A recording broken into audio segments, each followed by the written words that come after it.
Can't persuade you to take a sandwich with you, sir. I'll get drive-through.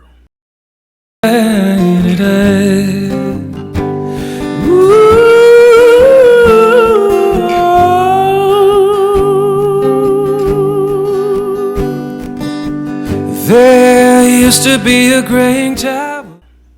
Hello, Bat fans. Welcome back to the Real Screen Team. I'm Andrew Thomas. I'm here with fellow Batman Christopher Johnson. Hello, everyone. And we're continuing Batmanathon with our Batman Forever, the Schumacher ones. One of the more divisive films, I should say.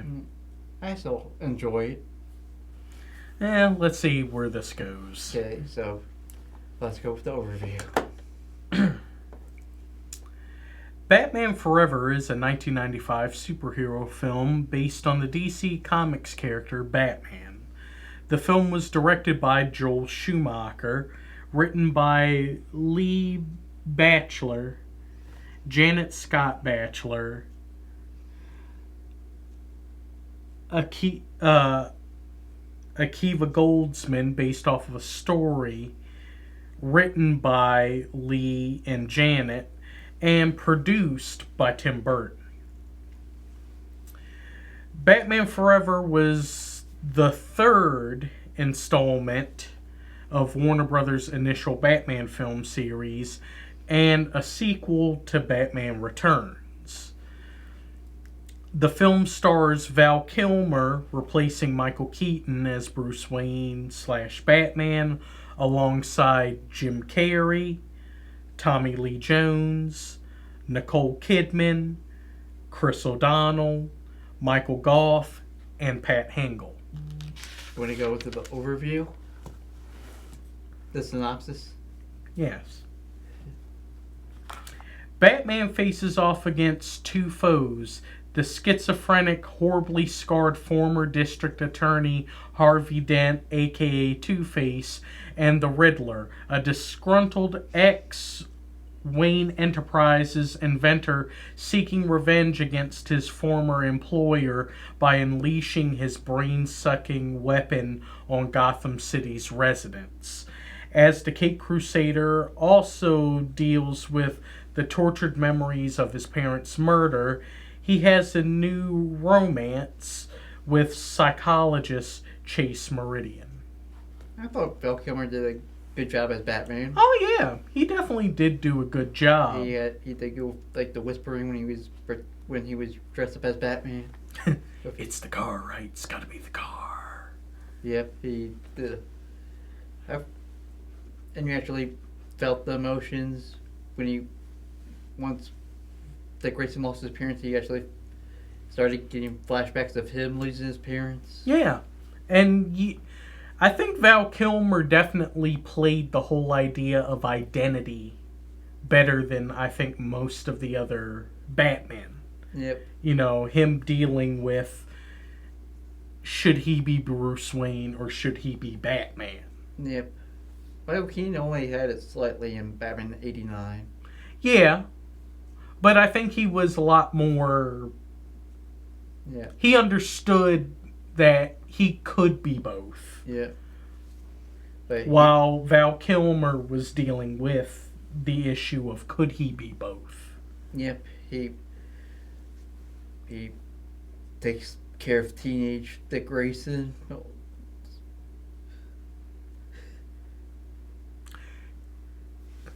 Well, we'll get to it when we get to the Dick Grayson part. Yeah. Because I got a bone to pick with that. I thought he looked cool in the bathroom. He actually did fight the opening scene. Yeah, I mean, definitely all the action scenes with him were good. Yep. Though I do have to admit I'm not a fan of how his cape was interacting with things. It should be a lot more, out, like he's truly gliding, but instead it's flappy, flappy, flappy, flappy as he's jumping somewhere or coming down from somewhere. Yep. And this is one of the few movies he actually he considers quitting being Batman to have a normal life. Well, I mean, Riddler did kind of explode the Batcave. Yeah. I mean that does kind of mess up your operations when your whole But that was area of operation is destroyed. well, that was after he quit. True. Yeah, True. So he probably would have done that anyway before the Riddler did that. And if the Riddler didn't capture Chase, then he probably would have decided not to become Batman again. Along with the deleted scene with him and the giant bat, where we actually get more into detail of his regret of what actually happened. If you watch the deleted scene, yes, I know the giant bat looks ridiculous, but everything else leading up to that, where he reads the journal saying that his regret of taking his parents out to go see a movie, which led to their deaths, is the big part of which would have made the movie feel a lot more emotional instead of just a whole fun time. Yeah, it would have felt more emotional, and there would have been even more depth rather than what we did end up getting, for better or for worse. Yeah, but I thought Val Kilmer did a great job. Oh, yeah. Not as good as Michael Keaton. Yeah. But he did do a good job. Yep. And then let's go into our replacement to Harvey Dent. Yeah, Tommy Lee Jones as Harvey Dent, a.k.a. Two-Face. I like Tommy Lee Jones. I like some of the things where he's played, maybe a bit more off the wall or not a full deck individuals. I mean, watch Natural Born Killers. If you think this was him being off the wall, definitely watch that. But he went a bit too far in this. Yeah, like we talked about before, he's trying to outstage Jim Carrey. But I really do think he should have played this a bit more straight. Yeah. Harvey Dent isn't that type of character. He's much more serious. Yeah. And I think I think Tommy Lee Jones should have played it more like how we tend to see Tommy Lee Jones in a lot of his films. Like Men in Black. Yeah, he should have played it a bit more like that rather than... No. He should have been a lot harder. I thought the makeup looked good on him, but... Well, yeah. And I do find it interesting him doing the whole duality, that to the point that sometimes he refers to himself as we. Yep, and then of course he also tries to ignore that.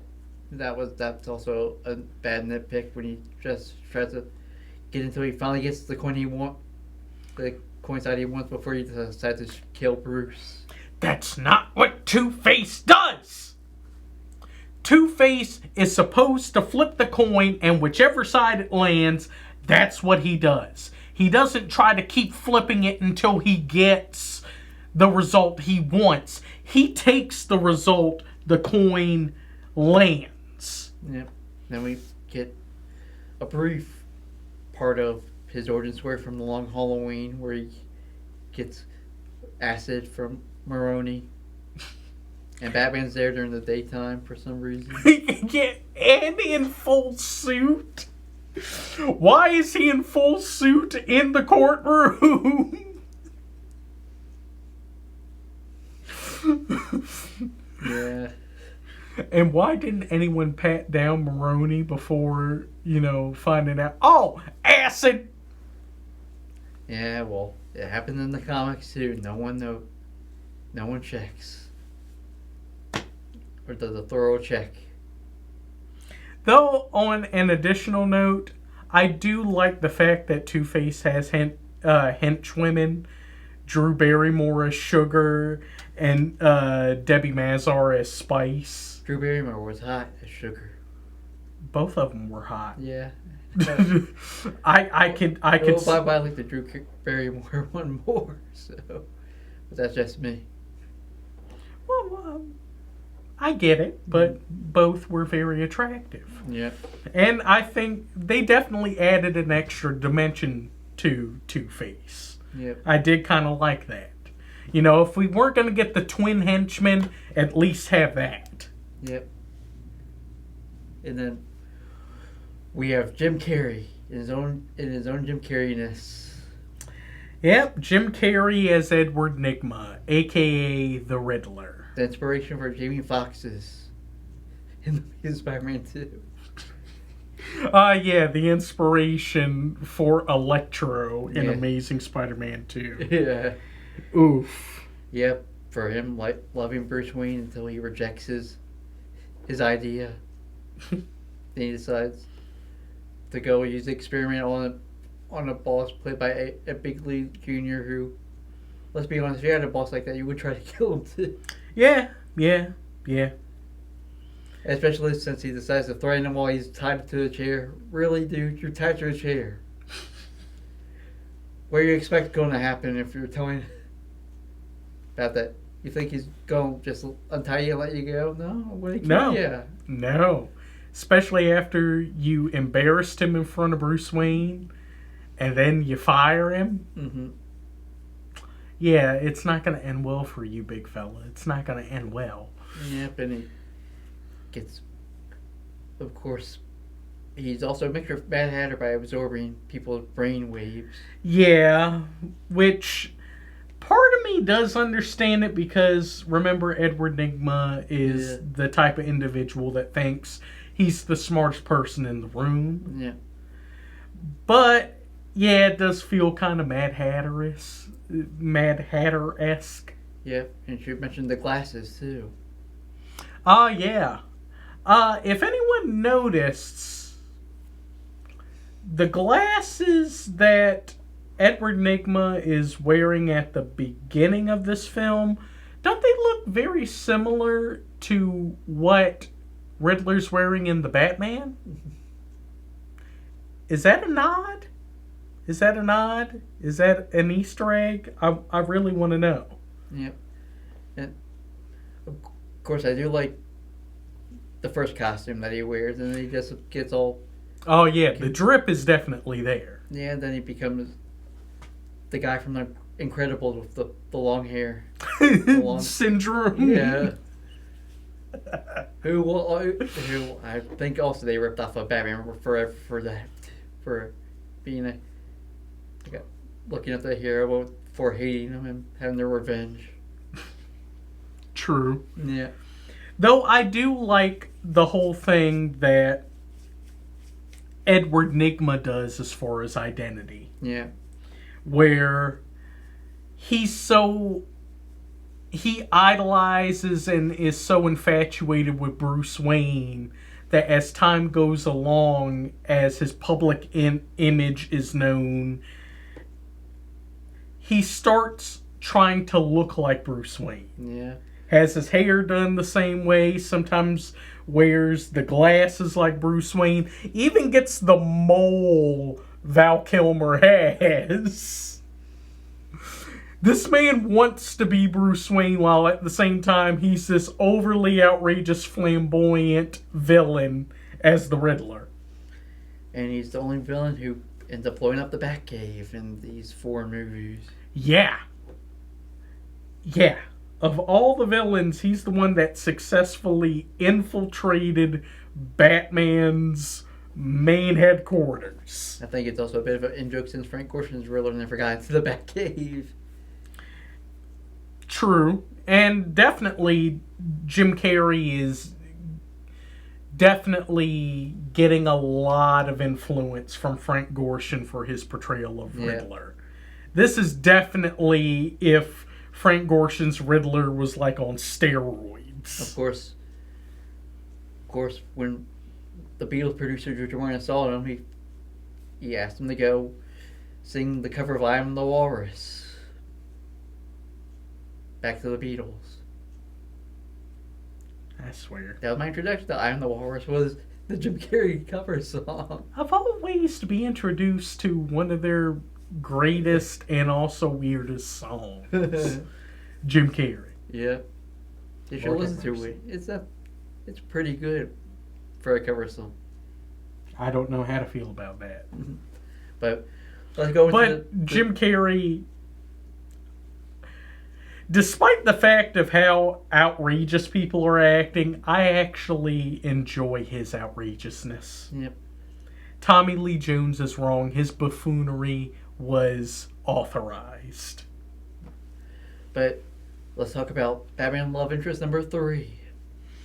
Ah, yes, Nicole Kidman is Dr. Chase Meridian. And I guess we have to reference it again. Every time I close my eyes, I wake up feeling so horny. Yeah. Dear God, is she horny for Batman? Yep. And she's also sexy in this movie. Yes, what in God's name were the executives thinking? They didn't think she was attractive enough? No. And she was married to Tom Cruise at that point. Yeah. But we'll get. But despite that, I thought she did pretty well for Australian. My favorite scene was when she was trying to seduce Batman with Yeah. the black lingerie. She even references his love interest. Yeah, from the previous film. Yep. Do I need skin type playing on a whip? But she ends up falling for Bruce Wayne, and it ends up becoming a weird love triangle between. Bruce and himself. Yeah. Where that leads into him having his goofy smile when Batman decides to break it off with Chase. The one of 2 memes in this movie. Yeah, that and I swear the memes. I'm sorry, only Michael Keaton can smile in that suit and make it look cool and intimidating. She's even naked when Batman visits her, sleeping in bed. Yep. Are we sure Joel Schumacher was gay? Because these are some mixed signals. Yeah, probably bi. Probably bi, maybe. I don't know. Because definitely... Because in the commentary he talks about being sexually attracted to both of them. Val Kilmer and Nicole Kidman. Okay. Well, I understand the Rest Val in Kilmer. peace, Joel Schumacher, but Yeah. still. Yeah. Despite how we feel about his Upcoming movie that we'll review. Yeah. And his direction, the man was a genuinely nice individual. Mm-hmm. But I actually do like the interaction and chemistry Yeah. Dr. Chase and Batman have, despite the fact that she is way, way too into this. Yeah. Yeah, as soon as she sees him, she's into him. Yeah, rubbing all on his bat nipples. Mm-hmm. Yeah, and then he gets an adopted son. Chris O'Donnell as Dick Grayson. I thought he did a good performance. Even though he's 30-ish, close to 30-ish at this This point. man was 23 looking like he was 30, and we're supposed to believe this man is 17. Really? Well, he did have the earring. That don't mean nothing! You're... Okay. Suspension of disbelief definitely worked for Burt Ward. Mm-hmm. With his size and whatnot, you could believe that he was like 16 or 17, despite the fact he was in his 20s. This man looks like he's older than Val Kilmer. Mm-hmm. And Val Kilmer is older than him. Mm-hmm. And I'm supposed to believe this man is 17. No. Suspension of disbelief out the window. No. And he was also horny Two taking the Batmobile out for a joyride they go get some prostitutes. Which were interestingly played by R&B group In Vogue. You have so many great songs in this movie, yet you didn't get a song by In Vogue. You have them in the film, you should have had a song by them. Of course, he does do good fight scenes. He does get the girl, and then he tries to get a sidekick name like Nightwing. Nice homage there. Yeah, I do have to admit that was good. I mean, I don't hate Chris O'Donnell, but I just don't believe him as Dick Grayson. Yeah. He's acting a lot more like what Jason Todd would be. Yeah, well, Jason Todd's dad was killed by Two-Face, and his family was killed by Two-Face. I think they made him the amalgamation of Dick and Jason. Yeah. In this one. Yeah. I mean, he's still an acrobat. Mm-hmm. He's still utilizing some of that in his fighting. Yeah. But at the same time, he's a lot more angsty and angry, and Two-Face killed his parents. Yeah, and then he wants to kill Two-Face. Well, not just his parents, his brother, too. Yeah. Yep, and of course, he has a good interaction with Michael Goff. Yeah, I do actually enjoy the interactions Dick has with Alfred. Yep. And, yeah, with Dick being involved, yeah, Michael Goff and Pat Hingle got to have more to do. Yep, Pat Hingle talks to Batman more in this movie. Interestingly enough, yeah.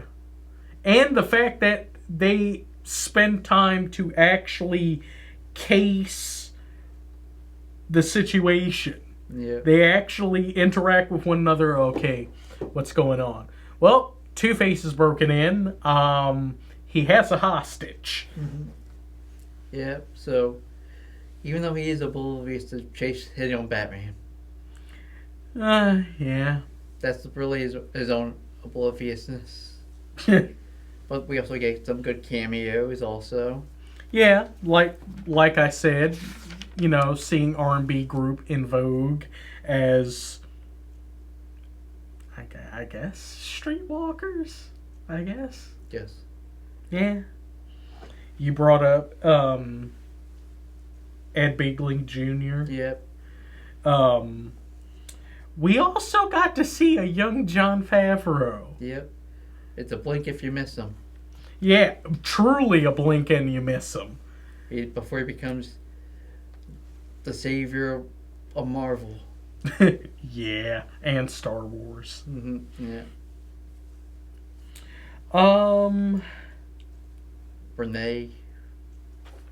Renee Upjohns. Renee Aberjonis. I know him from as Dr. Burton. Yeah, I know him as Odo from Star Trek Deep Space Nine. And he was also Father Mulcahy in the MASH movie. Yeah. Oh, dang. Yeah, but before then he was just a doctor who was just first taking care of Two-Face, who escapes, which was deleted. And so his scene was only cut down to Chase visiting the Riddler at the end. After Riddler's been defeated. Yep. We already mentioned Drew Barrymore and Debbie Mazar. Yeah. Though they had a bigger part. They weren't really a cameo. Yep. Yeah. Well, let's get into more of the Gossip Gertie. Oh, we'll get into that. Yep. Let's get into more of the good. The fight scenes. Yes, which were great. I thought the plot was a little good. It was an okay plot. It made sense for what they were trying to do. Compared to the next movie's plot. Yeah. Oh, Jesus, yeah. Because how in the world do plants live in sub-zero climate? Yeah. But yeah, the plot was okay. It definitely is in the wheelhouse of what the Riddler would do. And it definitely works with Two-Face and the whole duality thing. The visualness of Gotham City, where it was Saturday Night Fever and on acid. Oh dear God, yeah. How in the world did some of the CGI shots in Batman the Animated Series look better than the live action film? What were you all doing? And why were there faces all over the place? I thought the Batman's final climax suit was really cool. Oh, yeah, and it made sense for him to have an upgraded suit after, well, all his other suits got destroyed. Yeah, somehow that one was kept safely in storage that no one could find. Interestingly enough. But why in the world are there nipples on the Bat suit and on the Robin suit? I get the whole Joel Schumacher wanted to have them look like Greek gods and have chiseled physiques. But did they have to have nipples? Mm-hmm. Why? Why? Yeah, well, we could also say the what of how the Riddler knew that Batman was coming with a second person and capturing that second person as a trivia thing. What, did he just have a second cage just in case? Yeah, that's good. Yeah, that's an interesting thing. And then I couldn't stand the damn reporter. No offense to Bob Kane's wife. Yeah, no offense to Elizabeth Sanders, but dear God, is Gossip Gertie obnoxious. And annoying. In just the one scene she's in. We'll have to deal with more of her in Batman and Robin. Which, interestingly enough, she wasn't as obnoxious. I thought the opposite. Well, everything was obnoxious in that film, so her obnoxiousness got canceled off by the other obnoxiousness. Yep. Yeah, but... Yeah. Oh, yeah. Are we supposed to know what inspires Riddler's look? Because there's already a character that it looks just like what he ends up dressing up like. That looks more like a Frank Gorshin puppet. Riddler puppet. But does it have a name? No, not really. Things need to be explained. Maybe if there's more footage found, we can have a Joel Schumacher cut from one of the editors. Yeah. And also... Batman Forever's a Halloween movie. Oh, yeah, it is. It actually takes place during Halloween. Yeah. But there's also one other thing. The box. The thing that the Riddler's using to brainwash and take people's intelligence. That is not a box. That is a cylinder or a cone cylinder that looks like an hourglass. Why are you calling that a box? Yeah, I know it's connected to the television, the box. But, idiot box. But, it's not a box. It's not a box. It's an hourglass-shaped thing that is brainwashing and sucking people's intelligence, thus making the Riddler smarter. Yeah. I did like the promotion of Batman and the Riddler symbol. Oh, yeah. I cool. do love that. I do love that. The fact that the bat signal is the dot in the Riddler question mark. Yeah. Sorry for him to get out for the meme. And with there is an additional thing that is really good that we have to address, and that is the soundtrack. Yep. Elliot Goldenthal from Across the Universe. Another Beatles reference. I mean, we got The Riddler by Method Man. Yeah. Hold Me, Thrill Me, Kiss Me, Kill Me by U2. My favorite part of that and Kiss from the Rose. Kiss by the Rose. You didn't give me the chance Sorry. to properly announce this. All right. Well, we also have to bring up Smash It Up by The Offspring. Mm-hmm. The Passenger by Michael Hutchence of In Excess. May he rest in peace. Mm-hmm. And, of course, the biggie, the best song in this whole thing, Kiss from a Rose by Seal. Mm-hmm. Baby, I compare you a kiss from a rose from the grave. Fantastic. Mm-hmm. Still Seal's best song, even though the man is a fantastic singer. But that's only scratching the surface of the whole soundtrack. It really is good. Yeah. This soundtrack was much better than what it deserved to be. I think it actually does rival the Prince album for Tim Burton's Batman. Yeah. And oh yeah, the homages to Batman's past. Robin actually using a holyism. Holy rusted metal, Batman. That was funny. That was funny. I gotta give him credit on that one. I think we've already put the bat. We've already mentioned the bat. Oh yeah, we've already mentioned the bat, and we already mentioned the what. Yeah. So want to do the scores? Yeah. Why don't go first so I can see where this is going. I'm giving this an 8 out of 10. I'm giving it the benefit mainly because I grew up watching this movie.